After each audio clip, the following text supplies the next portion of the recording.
When Albert Einstein died in 1955, investigators found something unexpected on his desk at Princeton.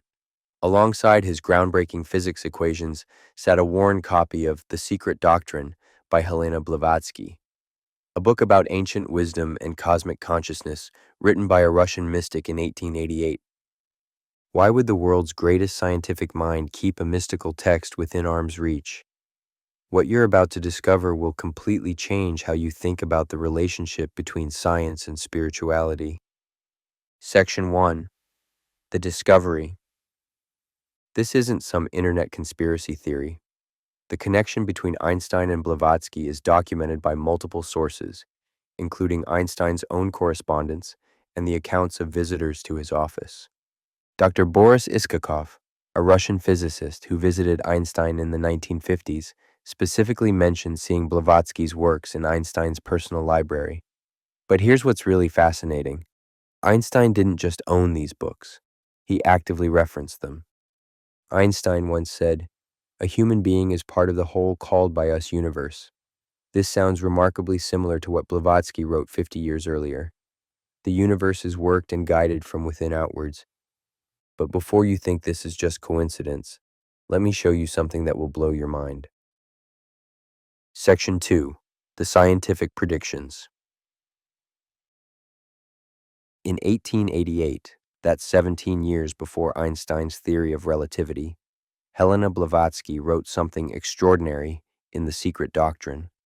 She described what she called Fohat, a cosmic force that she said was both matter and energy existing in constant motion throughout the universe. Listen to this exact quote: "Matter and force are one or two poles of the same universal substance." Sound familiar?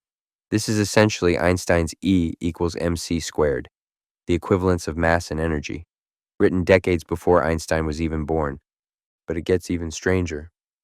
Blavatsky described space as curved and finite, not infinite and flat as Newton believed. She wrote about the curvature of space and how massive objects bend the fabric of reality around them. Einstein wouldn't formulate his theory of general relativity, which describes exactly this curved spacetime, until 1915. That's 27 years later. But here's where it gets really mind-blowing. Section 3. The Atomic Revelations. In The Secret Doctrine, Blavatsky described atoms as mostly empty space, with energy concentrated in tiny centers. She wrote, "The atom is indivisible only on our terrestrial plane." Remember, this was 1888. Scientists still believed atoms were solid, indivisible spheres, like tiny billiard balls. The discovery that atoms are mostly empty space wouldn't come until Ernest Rutherford's experiments in 1909. But Blavatsky went even further. She described what she called ultimate atoms, particles so small they couldn't be divided further. She said these particles could be transformed into pure energy. This is a perfect description of subatomic particles and nuclear reactions, concepts that wouldn't be discovered until the 20th century. Einstein himself contributed to atomic theory and famously urged President Roosevelt to develop atomic weapons during World War II. Did Blavatsky's writings influence his understanding of atomic structure? The evidence suggests they absolutely did. Section 4. The Consciousness Connection. But here's what really connected Einstein to Blavatsky's work: her ideas about consciousness and reality. Einstein said, "Reality is merely an illusion, albeit a very persistent one." This mirrors Blavatsky's central teaching that physical reality is Maya, an illusion created by consciousness. Today, quantum physics has proven that consciousness plays a fundamental role in reality.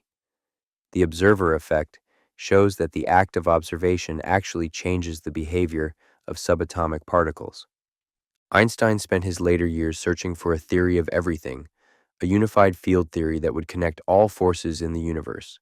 Blavatsky had described exactly this in 1888, calling it the one life that manifests as all forces in matter. She wrote, "There is but one life diffused throughout countless forms." Einstein's search for unity in physics was essentially a scientific quest for what Blavatsky called spiritual truth. But the connection goes even deeper than scientific theory. Section 5. the hidden influence.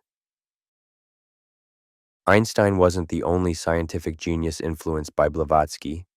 Nikola Tesla read her works and said, "The day science begins to study non-physical phenomena, it will make more progress in one decade than in all the previous centuries."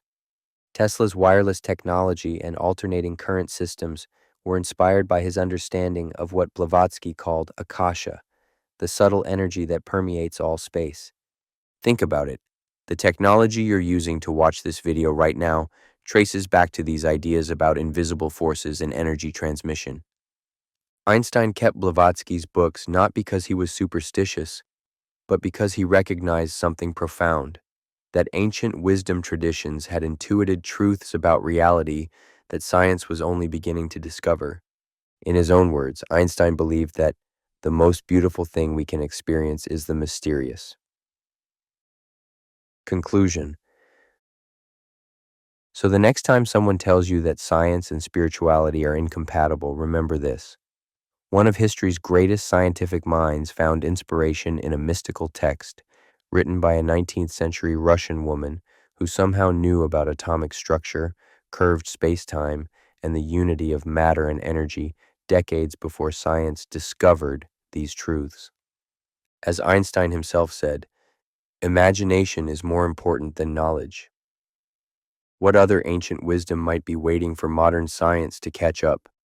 Let me know in the comments what you think about this connection between Einstein and Blavatsky.